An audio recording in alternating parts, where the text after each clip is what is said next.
Oh, hey, how's it going, everybody? And, yes, it's Thursday night. We're back for another vlog. And, yeah, last week, if you were with us, GMC and I, we were talking about concerts and stuff. So, this week, I'm going to do another music-related topic. And, tonight's topic is, why does mainstream suck? And I'm talking in terms of rock music. I mean, like, as far as, like, pop music and country music, I don't really follow those too well. I don't prefer those genres or whatever. And as y'all know, I'm a total rock fan, but just the mainstream just doesn't seem to like rock too much. And kind of what got me thinking about this topic is the drummer from Khalees. Tina and I went to see Silvertongue at Crackers, I guess this past Saturday. Well, it'll be a week and a half ago as you see this. But, excuse me, we got into this random topic about, you know, like, why mainstream sucks. You know, and about the days of, you know, the days disappearing of whenever you could buy a good album and like every track to it.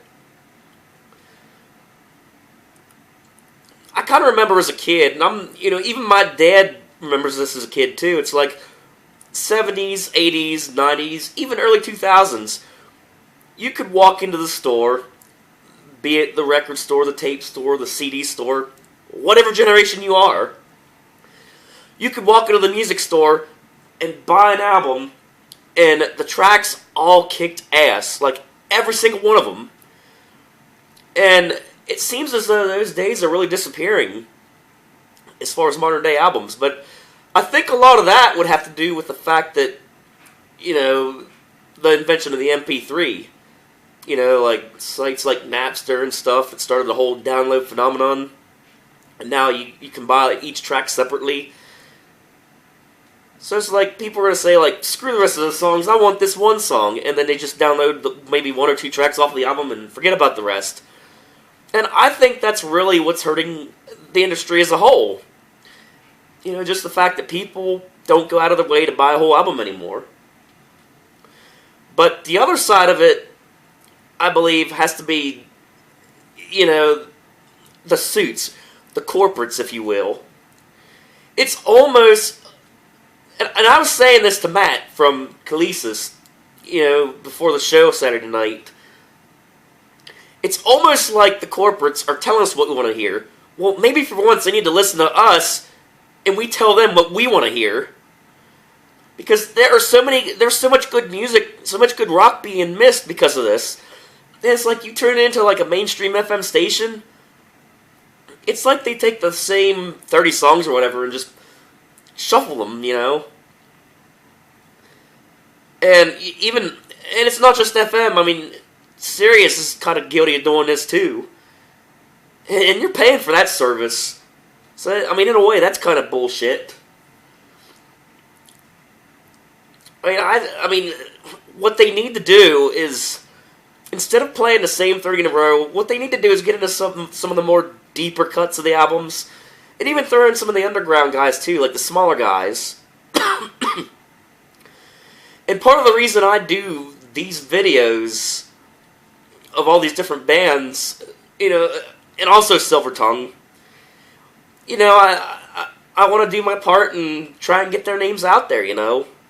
Just every little helps. That's the way I see it.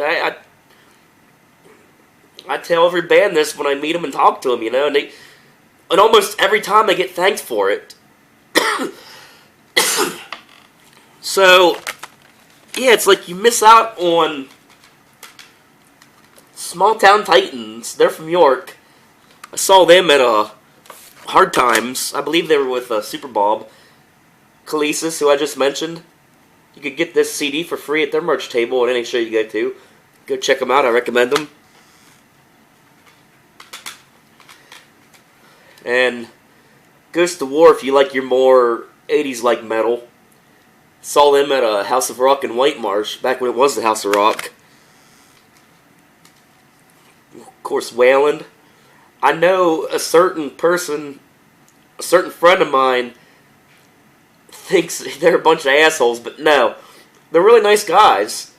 I actually met them and saw them twice, so that's them. Here's my cousin's band, Right Start. Our cousin, I should say.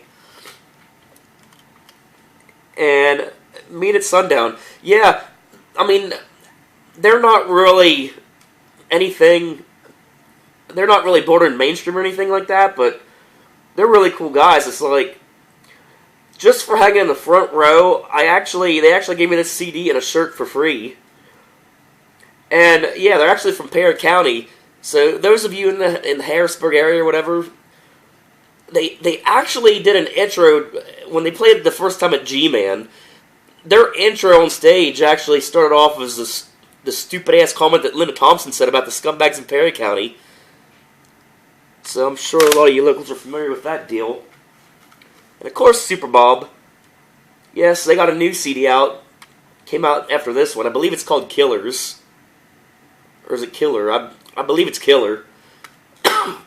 One thing I like about Super Bob is the fact that they put the water on their drums. And of course, Silver Tongue themselves. This is their Never Too Late album. I just got it at Crackers. Signed by the band, too. Cody Red on the cover. Sweet.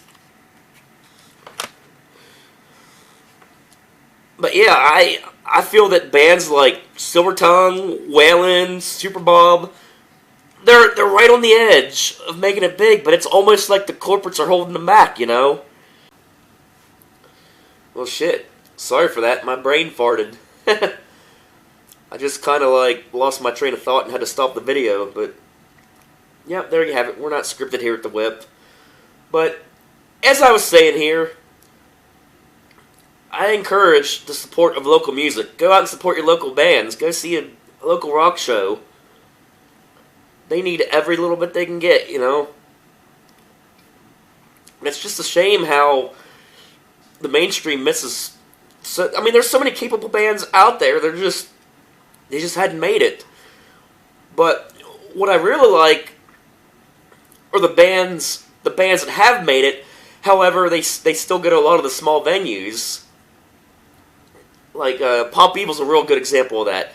Though I'm not the biggest fan of them, they really stick to where they came from, and that's what I like about Pop Evil. It's just the simple fact that even though they're up there with the rest of them, it's like, shit, well, they still go to the small venues and stuff. I actually seen them twice.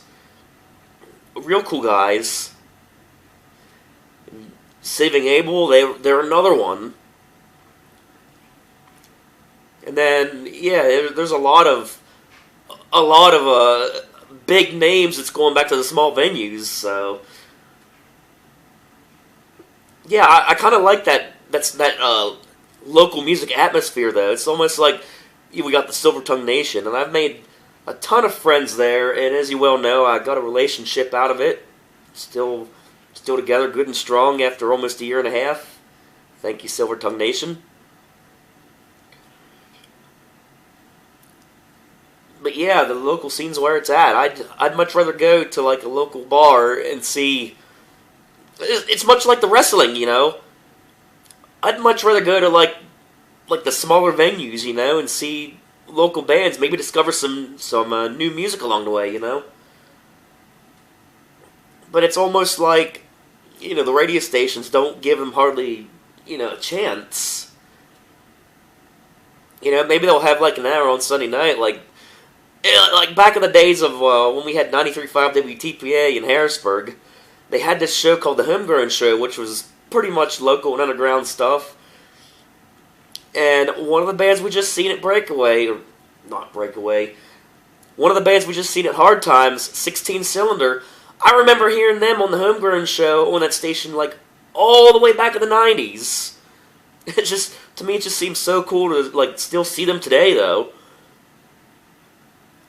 And of course, 98 Rock, they got Noise in the Basement. And I'd have to say, like, every rock station in the country pretty much has their own little variation of it. But yeah, it's just my takes on just why the mainstream sucks and why the underground scene's so cool, you know? And just I really do miss the days of, like, you know, you walk into the store, you buy a full album, and it's like, you open the fucking CD, and it's like, you remember those plastic things your tapes and CDs used to come in, and they were a bitch to fucking get out? Oh, you kids today don't know that struggle. Of course, you know, I guess records kind of phased out by the time I really caught on the music, but my dad has plenty of albums, and it's like, even a lot of the stuff from back then, I've listened to it, and it's like Rush's first album, and Aerosmith's first album. They came out early 70s, mid 70s or so, and that's back when they were hungry. They were still kind of underground, and they got a signed deal, and it's like, holy shit, every track could have been a hit. But it almost seems like whenever a band signs with a big label, you know, the albums after that just aren't as good. And I think part of the reason behind that is the fact that, you know, you get a big label name that you're signed on to, it's like, they're going to tell you how to record your tracks, you know? But it's like, a lot of these independent bands, they do them how they want, you know? There ain't no corporate bullshit involved. And I honestly think that's why mainstream rock is kind of lacking, in my opinion. I mean, I'll admit, I mean, a lot of the good bands are still out there making good stuff, but it's like, there's just not as many good newer bands out there. I don't know. But yeah, before I started getting into like the underground scene and stuff, seeing these underground shows a few years ago, I kind of found myself regressing to like older rock. Like, you know, I like a little bit of everything, really. Like the 70s rock, I like the 80s hair bands, the 90s grunge. You know, and all those eras had really good albums. Like Alice in Chains, Facelift, and Alice in Chains Dirt. Back to back, 2 fucking awesome albums by them guys.